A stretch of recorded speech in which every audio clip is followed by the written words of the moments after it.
बिस्मिल्लाहिर्रहमानिर्रहीम। अस्सलाम वालेकुम नाज़रीन, मेरा नाम दावर अज़ीज़ है और मैं अपने यूट्यूब चैनल से एक मरतबा फिर आपसे मुखातिब होने का शर्फ़ हासिल कर रहा हूँ। नाज़रीन, आज 2-3 टॉपिक्स पे बात करेंगे। पहली बात तो ये कि आप शायद इस वीलॉग का टाइटल देख के हैरान हो रहे होंगे कि जनरल आसिम मुनीर और इमरान खान नेचुरल इत्तेहादी, फ़ितरती इत्तेहादी कैसे हैं? उस पे बात करेंगे। दूसरी बात ये है कि जो सूरत हाल इस वक़्त पाकिस्तान को दरपेश है, जो चैलेंजेस, जो मसाइल और ख़ास तौर पे जिस तरह से इस वक़्त चीन हमसे कुछ दूर हो रहा है, ये बड़ी अलार्मिंग सिचुएशन है। कुछ उस पर भी बात करेंगे, तो मेरा ख़्याल है यही 2 टॉपिक आज के व्लॉग में कवर करने की कोशिश करते हैं। पहली बात तो ये है कि इस वक़्त जो बज़ाहिर सूरत हाल हमें नज़र आ रही है, जनरल आसिम मुनीर साहब पाकिस्तान के मुसल्लह अफ़वाज के सरबराह हैं और इमरान खान साहब इस वक़्त क़ैद-ओ-बंद की सऊबतें बर्दाश्त कर रहे हैं। उल्टे-सीधे मुकदमात में फँसे हुए हैं, ज़मानतों पे ज़मानतें ख़ारिज हो रही हैं, फ़ैसले महफूज़ हो रहे हैं। एक केस में ज़मानत होती है, दूसरे में धर लिए जाते हैं और बज़ाहिर ये सब कुछ जनरल आसिम मुनीर साहब के इदारे की ईमा पर हो रहा है, मुबैना तौर पर मैं कहूँगा, क्योंकि इसका ज़ाहिर है कोई सबूत हमारे पास नहीं है। अब तो पीडीएम की हुकूमत भी जा चुकी है, तो उनको भी इल्ज़ाम देना दुरुस्त नहीं होगा। उनके दौर में जो कुछ होता रहा उसके लिए वो किस हद तक ज़िम्मेदार थे, ये वक़्त बताएगा। लेकिन बज़ाहिर इदारे के दरमियान, इदारे और इमरान खान साहब के दरमियान मुखासमत चल रही है, जिसकी वजह से ये हम तमाम सूरत-ए-हाल देख रहे हैं और मुल्क हर गुज़रते दिन के साथ मज़ीद मुश्किलात का शिकार होता चला जा रहा है। तो इस सूरत-ए-हाल में ये कहना कि जनरल आसिम मुनीर साहब, मेरी नज़र में, ये मेरा अपना तज्ज़िया गलत भी हो सकता है, आप इससे इत्तफ़ाक भी कर सकते हैं, आप इससे ना इत्तफ़ाक़ी भी कर सकते हैं कि दुरुस्त नहीं है तज्ज़िया। बहरहाल एक तज्ज़िया है, मैं आपके सामने पेश करने की जसारत कर रहा हूँ। देखिए, जनरल आसिम मुनीर साहब ने अभी जो रिसेंटली काम किए हैं, वो क्या किए हैं? उन्होंने किन चीज़ों पर ज़ोर दिया है? उन्होंने किन चीज़ों की तशख़ीस की है कि पाकिस्तान को ये अमराज़ लाहिक हैं, जिसकी वजह से पाकिस्तान इस वक़्त मुश्किलात का शिकार है? उन्होंने इकोनॉमिक्स के ऊपर ज़ोर दिया है कि पाकिस्तान की इकोनॉमी डाउन है, इम्पोर्ट्स ज़्यादा हैं, एक्सपोर्ट्स ना होने के बराबर रह गई हैं। पाकिस्तान में इन्वेस्टमेंट नहीं आ रही है। पाकिस्तान ने जो बैरूनी कर्ज़े उतारने हैं, उनको उतारने के लिए पाकिस्तान के लिए आमदन के ज़राए कोई नहीं हैं। इसके अलावा उन्होंने कॉर्पोरेट फार्मिंग की जो बात की है, कॉर्पोरेट कल्चर को इंट्रोड्यूस करने की बात की है कि पाकिस्तान ज़राई अजनास के मामले में अपने आप को बढ़ाए। फिर उन्होंने जो कान-कनी माइनिंग, पाकिस्तान में जो मादनियत निकालने के लिए उस शोबे में सरमायाकारी की बात की है। उसके अलावा उन्होंने टूरिज़्म के ऊपर बात की है कि ये तमाम इक़दामात जो हैं, ये किस लिए हैं, ताकि पाकिस्तान की गिरती हुई बल्कि डूबती हुई मईशत को सँभाला दिया जा सके। ये उन्होंने एक अपना जनरल प्रोग्राम सामने रखा है। इस बहस से क़तई नज़र कि क्या ये उनका मैंडेट है या नहीं, या जिस ओहदे का उन्होंने हल्फ़ उठाया है, क्या उस हल्फ़ के में ये चीज़ें आती हैं या नहीं आती हैं, इस बहस को हम एक तरफ रखते हैं कि उनके करने का काम क्या है और सियासतदानों और मईशतदानों के करने का काम क्या है। लेकिन बहरहाल उन्होंने अपना ज़हन बिल्कुल वाज़ेह तौर पर हमारे सामने रख दिया है कि वो पाकिस्तान को किस तरह से इस बहुत ही इंतहाई मुश्किल सूरत-ए-हाल से निकाल सकते हैं या निकालना चाहिए, या एक जामे प्लान उन्होंने जो सामने रखा है। और सनअतकारों से और बहुत सारे इस तरह के लोगों से उन्होंने जो मुलाकातें की हैं, उसका तमाम बज़ाहिर हमें पहलू यही नज़र आता है कि वो पाकिस्तान को दरपेश संगीन मसाइल बल्कि ख़तरात से जिनसे पाकिस्तान दो-चार है, उनसे वो बख़ूबी आगाह हैं और वो सिद्क़ के दिल से इस मुश्किल सूरत-ए-हाल से पाकिस्तान को निकालने के लिए अपनी ख़िदमात हाज़िर कर रहे हैं, पेश कर रहे हैं अवाम के सामने। बड़ी अच्छी बात है, लेकिन अब इस तरफ दूसरी तरफ भी आइए कि ये उनका मैंडेट है या नहीं है। मैंडेट फ़ौज का ये नहीं है। इमरजेंसी के कामों में, सैलाब की तबाहकारियों में, कोई ज़लज़ले से कोई मुतासरीन हों या कोई इस किस्म के काम हो, जंगी सूरत-ए-हाल हो, वहाँ पर रेस्क्यू के लिए मुसल्लह अफ़वाज को, पाकिस्तान की बहादुर अफ़वाज को ज़रूर इस्तेमाल किया जाता है और वो बड़ी दिल-जमई से और तनदही से ये काम करते हैं। लेकिन मईशत को सँभालना, इन्वेस्टमेंट लाना, इस किस्म के काम करना, ये फ़ौज की ज़िम्मेदारी है, उसकी डोमेन में ये चीज़ें नहीं आती। इसके लिए ज़ाहिर है कि एक मौजूद हुकूमत होनी चाहिए, मज़बूत हुकूमत होनी चाहिए, खुद मुख्तार होनी चाहिए, जिसके अंदर फ़ैसले करने की सलाहियत मौजूद हो, उन पर इम्प्लीमेंट करने का, उनकी प्लानिंग बनाने की और फिर उसके बाद उस प्लानिंग को इम्प्लीमेंट करने के लिए उनके पास वसाइल होने चाहिए, एक मज़बूत हुकूमत होनी चाहिए। अब ये मज़बूत हुकूमत जनरल आसिम मुनीर साहब के प्लान के साथ कोऑर्डिनेट करती है, मैच करती है। ये हुकूमत किसकी होगी? हम एक-एक करके तज्ज़िया कर लेते हैं। बहुत सारे लोग कह रहे हैं मियाँ नवाज़ शरीफ आएँगे तो पता नहीं क्या हो जाएगा। کو डॉलरों की रेल पेल लग जाएगी, वल्लाह आलम अपनी सारी जायदाद बैरून मुल्क बेच के पाकिस्तान ले आएँगे, क्या होगी?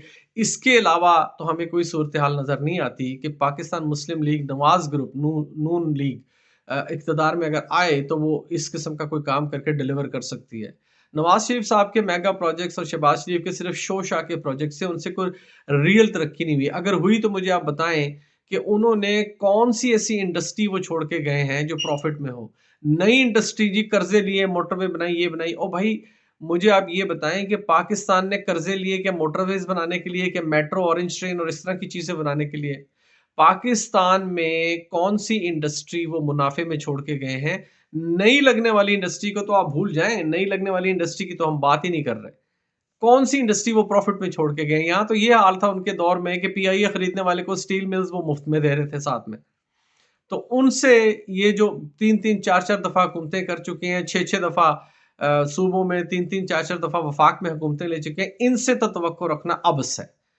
यही हाल पाकिस्तान पीपल्स पार्टी का है। उन्होंने सिंध का जो हाल किया है, वो आपके सामने है।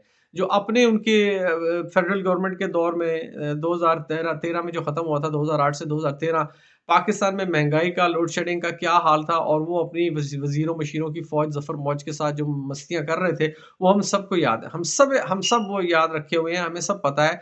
तो मेरी नज़र में चले हुए कारतूसों को दोबारा उनमें बारूद भरने का कोई फ़ायदा नहीं है। चले हुए कारतूस खत्म हो चुके होते हैं, आप उन्हें आज़मा चुके हैं, अवाम भी उन्हें देख चुकी है। हाँ, एक पार्टी पाकिस्तान तहरीक-ए-इंसाफ पीटीआई इमरान खान की क़यादत में, उसको अभी सिर्फ़ पौने 4 साल का मौका मिला, उसमें भी जो उन्होंने अचीव किया, आप देख लें, आप गिनना शुरू कर दें। करंट अकाउंट डेफ़िसिट 19 अरब डॉलर से कम होके तकरीबन 800 अम, 800 करोड़ के करीब यानी कि 1 अरब डॉलर से भी कम रह गया था। फॉरेन रिजर्व्स एक स्टेज पे जाके पाकिस्तान के 21 बिलियन डॉलर को छू गए थे, लेकिन फिर जब आपको ऑयल खरीदना पड़ा और वो इस तरह की चीज़ें करने के लिए बैलेंस ऑफ पेमेंट किया, तो वो 16 अरब वो ज़खायर छोड़ के गए। उसके बाद मज़ीद थोड़े से कम हुए थे। उन्होंने पाकिस्तान में टूरिज़्म को रवाज देने के लिए बेशुमार काम किया। पाकिस्तान जो ब्रिटिश बैकपैकर्स एसोसिएशन है, जो एक बहुत बड़ी टूरिज़्म वालों की वेबसाइट है, उन्होंने पाकिस्तान को 2022 के लिए दुनिया की टॉप 10 टूरिज़्म साइट्स में पाकिस्तान को शुमार किया। बहुत बड़ी अचीवमेंट है ये। उसके अलावा जिस तरह से उन्होंने इंडस्ट्री का पहिया चालू किया, जिस तरह से फैसलाबाद में हमें उनके पावर लूम्स के मालिकान के टीवी पर इंटरव्यूज़ मौजूद हैं। जो फैसलाबाद चैम्बर्स ऑफ कॉमर्स है, उसके सदर का बयान मौजूद है जी कि हमारे पास शिफ्टें हैं और हमारे पास मज़दूर कम पड़ गए हैं, इतना लेबर कम पड़ गई है, हम 24 आवर्स अपनी फैक्ट्रियाँ रन कर रहे हैं, हमारे पास इतने ऑर्डर हैं। ये सिचुएशन थी। जो उन्होंने माइनिंग के अंदर भी जो आपको पता है रिगिंग हुई थी और बड़े पुरस्रार तरीके से वो जो तेल के कुएँ फिर बंद कर दिए गए, जिनका बड़ा शोर-ओ-गौगा हुआ। फिर इमरान खान साहब ने जिस तरह टूरिज़्म के ऊपर काम किया है, जिस तरह से उन्होंने अपने इलाकों को प्रमोट किया, जिस तरह से इको फ्रेंडली एनवायरनमेंट के ऊपर वो बात करते हैं, जिस तरह से ग्रीन एनर्जी के लिए उन्होंने काम किया, जो बिलियन ट्री सुनामी है, लोग उस पे एतराज़ करते हैं, लेकिन बहरहाल बेशुमार बेहिसाब दरख्त तो लगे हैं। तो ये वो तमाम प्रोजेक्ट्स हैं नाज़रीन जो कि जनरल आसिम मुनीर साहब के पेश करदा विज़न से मुताबिकत रखते हैं। और यही वजह है कि मैं इमरान खान साहब को जनरल आसिम मुनीर साहब का एक फ़ितरी नेचुरल अलायंस इत्तेहादी कहता हूँ। क्यों? कि जनरल आसिम मुनीर साहब ने जो विज़न पेश किया है, उस पर सिर्फ़ इस वक़्त पाकिस्तान में एक ही लीडर पूरा उतरता है, जिसे आपने जेल में डाला हुआ है। तो अगर आप पाकिस्तान के साथ मुख़लिस हैं, अगर आप समझते हैं कि पाकिस्तान इस मुश्किल सूरत-ए-हाल से निकल सकता है, तो फिर आपको अपने नेचुरल अलायंस के साथ हाथ मिलाना पड़ेगा। आपको जो आपके पिछले जो गुज़र गए आपसे पहले chief of the army staff उन्होंने जो काम किया, जो कुछ किया, उसका हिसाब-किताब किया धरा बाद में देखा जाएगा। इस वक़्त पाकिस्तान को एक इमरजेंसी सूरत-ए-हाल का सामना है और पहले आप जब घर में आग लगी हो ना, तो पहले आप आग बुझाते हैं, ये बाद में तहकीक तफ़्तीश करते हैं कि ये आग किसने लगाई थी, कैसे लगी, क्यों लगी। ये तफ़्तीश बाद में होती है। पहले घर की आग बुझाने का बंदोबस्त करना है। उसके लिए मेरे ख़्याल में पाकिस्तान में जनरल आसिम मुनीर साहब जो विज़न रखते हैं और पाकिस्तान तहरीक-ए-इंसाफ ने अपने अमल से जो साबित किया, वो दोनों बड़ी अच्छी तरह मर्ज होते हैं, एक-दूसरे के साथ टैली करते हैं एक-दूसरे के साथ और लिहाज़ा आसिम मुनीर साहब को ये सोचना चाहिए कि नेचुरल अलायंस उनका कौन है, जिसकी मदद से पाकिस्तान बाहर निकल सकता है। इस मुश्किल, इंतहाई मुश्किल, बड़ी पेचीदा, बड़ी दुश्वार सूरत-ए-हाल से बाहर निकल सकता है। तो ये तो पहली बात है। दूसरी बात मैं मुख्तसर अब करूँगा क्योंकि वीलॉग मैं लंबा नहीं करना चाहता। پاکستان کو چین کی بڑی شدید ضرورت ہے۔ گوادر میں جو کچھ ہو رہا ہے، میں مختصراً بتاؤں گا، تفصیل ویلاگ پھر کبھی کر لوں گا۔ امریکی سفیر صاحب نے گوادر کا دورہ کیا، کیا مقصد ہے ان کا گوادر کا دورہ کرنے کا؟ یہ علاقہ چین کے زیر انتظام ہے، یہاں پر جو کنسٹرکشن ہو رہی ہے، جو انڈسٹری لگ رہی ہے، جو کچھ ہو رہی ہے، وہ چائنا اس کو نگرانی کر رہا ہے۔ امریکی سفیر عمران خان صاحب کے دور میں، بلکہ اس سے پہلے پچھلے دور میں بھی، جہاں تک مجھے یاد پڑتا ہے، گوادر کے پاس بھی نہیں پھٹکا تھا۔ اب اس نگران حکومت میں وہ گوادر میں کیا لینے گیا؟ اور بڑی معنی خیز بات یہ بھی ہے ناظرین کہ وہ گوادر سے پھر سیدھا ناردرن علاقہ جات کی طرف چلا گیا، وہ ہنزا گلگت وغیرہ چلا گیا۔ اس نے چترال بھی جانا تھا، یہ وہ ایریاز ہیں، وہاں وہ نہیں جا سکا۔ یہاں یہ وہ ایریاز ہیں جہاں سے سی پیک کا روٹ گزرتا ہے، اور وہ انہی جگہوں کی سیر کرتا رہا بظاہر کہ جی یہ تو ایک تفریحی اس کا دورہ ہے، چھٹیوں پر ہے، لیکن ان لوگوں کی تفریح بھی بے مقصد نہیں ہوتی، یہ لوگ وقت ضائع نہیں کرتے۔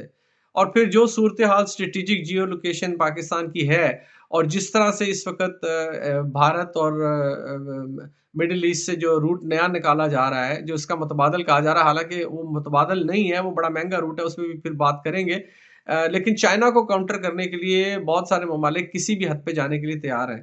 امریکنز اور برٹش اور یورپینز، یہ کسی بھی صورت، زیادہ تر یورپ میں کہوں گا، یہ کسی بھی صورت برداشت نہیں کریں گے کہ چائنا کو ایک ایسا روٹ مل جائے جس کی اسی پروڈکٹس کی رسائی دنیا کی مارکیٹس میں اور سستی ہو جائے، جو اس کو انرجی نیڈز ہیں اپنے کارخانے چلانے کے لیے، تیل کی رسد وغیرہ اور اس طرح کی چیزیں اپنی فیکٹریوں تک پہنچانے کے لیے اس کا راستہ مزید چھوٹا ہو جائے، 16-18 گھنٹے کا فرق پڑ جائے ٹرانسپورٹیشن میں، کاسٹ بھی کم ہوگی، مال بھی جلدی پہنچے گا، استعمال بھی جلدی ہوگا، پروڈکشن میں تیزی آئے گی، چیزیں مزید سستی ہوں گی۔ یہ تمام چیزیں ان بڑی بڑی سامراجی طاقتوں کے لیے جو اس دنیا پہ اپنی اجارہ داری قائم کرنا چاہتی ہیں، ان کے لیے ناقابل برداشت ہے۔ پاکستان کی جو صورتحال ہے، چین اس سے بالکل ناخوش ہے۔ آپ کو صرف ایک کام کرنا ہے، اور وہ یہ کرنا ہے، جیسے عمران خان صاحب کہہ رہے تھے کہ ہم دوستی سب سے کریں گے لیکن غلامی کسی کی نہیں کریں گے۔ امریکہ کے ساتھ بھی آپ کو دوستی کرنی ہے، آپ کو انہیں بتانا ہے کہ دیکھیے آپ کے مفادات اپنی جگہ بسم اللہ، لیکن ہم بطور ایک ملک، ہمیں بھی زندہ رہنے کا حق ہے، ہم آپ کے غلام بن کے نہیں رہیں گے، ہم جس کے ساتھ چاہیں گے دوستی کریں گے۔ اگر چین ہماری ضروریات پوری کر رہا ہے تو آپ ہمیں چین سے دوستی کرنے سے نہیں روک سکتے۔ اور یقین کیجئے کہ چین اتنا بڑا جائنٹ بن چکا ہے اس وقت اکنامکلی کہ اگر وہ آپ اس کا اعتماد دوبارہ حاصل کر لیں تو آپ کو کسی I M F, world bank یا کسی دوسرے تیسرے ملک کی طرف یہ 1-1 ڈیڑھ ارب کے لیے پیچھے پیچھے دم ہلاتے پھرنے کی ضرورت نہیں پڑے گی۔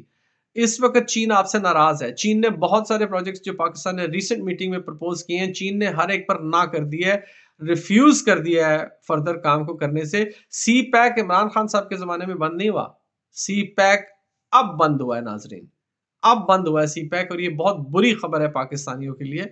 تو گورنمنٹ کو سوچنا چاہیے، پاکستان کی مسلح افواج کو سوچنا چاہیے کہ چین کے ساتھ ہمارے تعلقات انتہائی اہم ہیں۔